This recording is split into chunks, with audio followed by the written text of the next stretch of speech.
Really, this is a book for me which brings together quite a lot of the things that have been preoccupying me for the last 20 years, I suppose, about time and about memory, and really the kind of overlay that happens as we get older in terms of events. And I guess in the book, the event that generates some of this is the birth of my brother and then his death when he was born, but also a series of events which have overlaid on top of that. And what I wanted to think about through the title Erato really was how we create and how we make sense of ourselves in the world.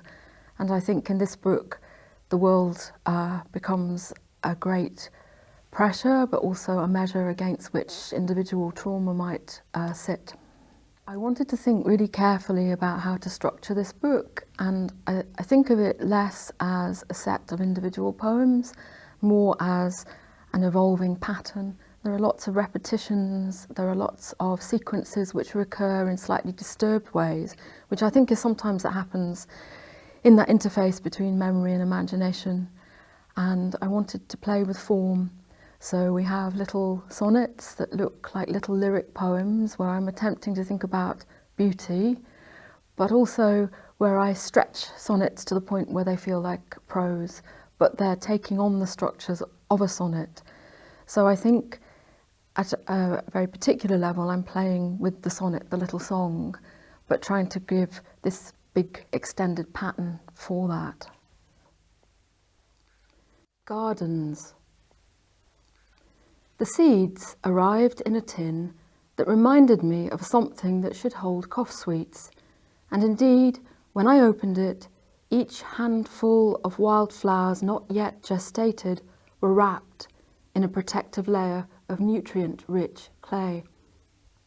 I wanted to put one of those lozenges into my mouth right now. Instead, I scattered them in my carelessly prepared garden trough and then went back inside to make a cup of tea. As I held my hands together under the tap, trying to remove the black soil from under my nails, I thought of Ovid's The Art of Love. I glanced out of the window.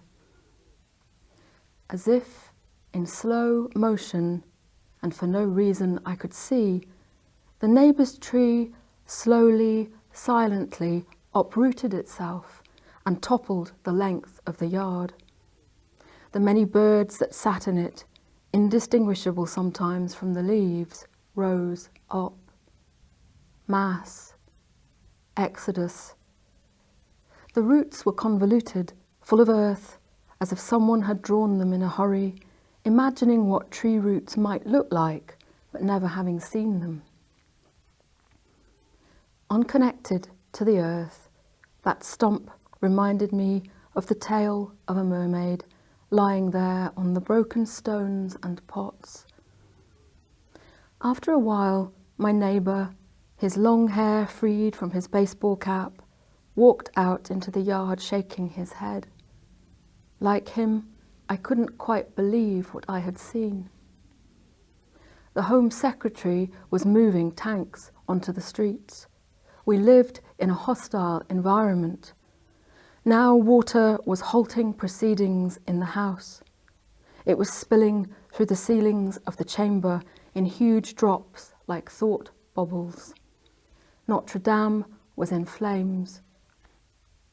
I thought again that I should have planted those seeds in my open mouth, so that when I spoke, like the girl in the fairy tale, flowers would leap out. Cornflowers, stock, daisies, foxgloves, poppies, toads,